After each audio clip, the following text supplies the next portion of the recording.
Stéphane Vogetta, rapporteur de la Commission des affaires économiques.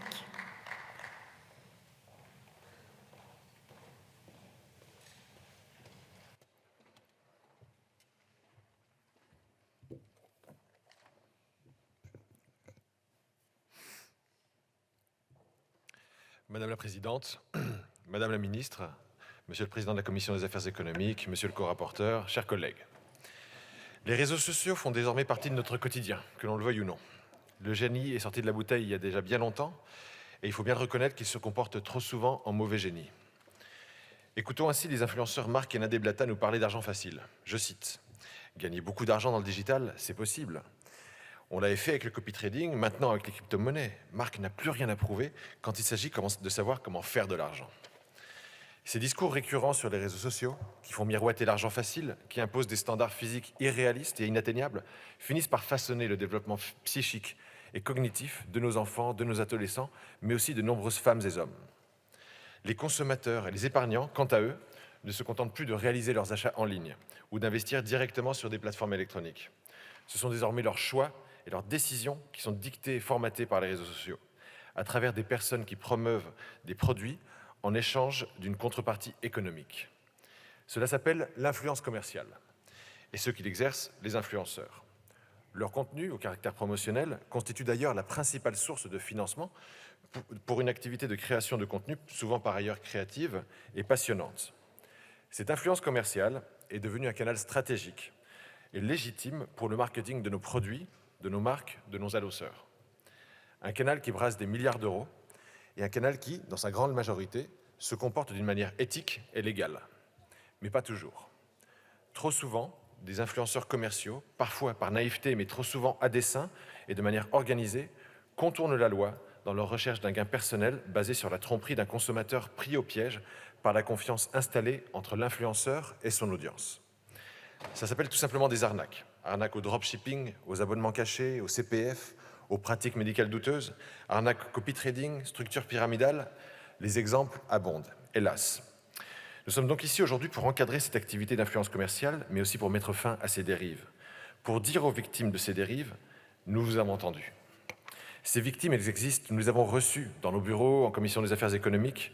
Nous les avons écoutées, nous raconter les petits et les grands drames de ceux qui ont suivi ces conseils et perdu leurs quelques centaines ou milliers d'euros d'épargne en misant tout sur le rouge alors que c'est le noir qui est sorti ou en pariant sur la mauvaise crypto-monnaie.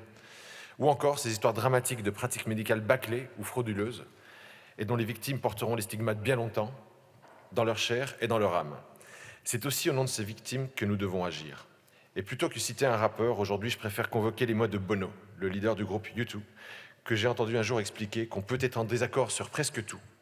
Mais tant que la chose sur laquelle on est d'accord est suffisamment importante, alors oui, on peut travailler ensemble.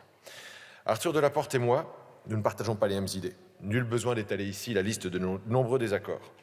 Mais en choisissant de se faire confiance mutuellement, nous avons décidé que l'encadrement de l'influence est une cause suffisamment importante. Nous avons donc choisi de travailler ensemble. Et je le remercie d'avoir accepté la main tendue. L'union était nécessaire, afin d'éviter notamment les textes contradictoires et les batailles partisanes.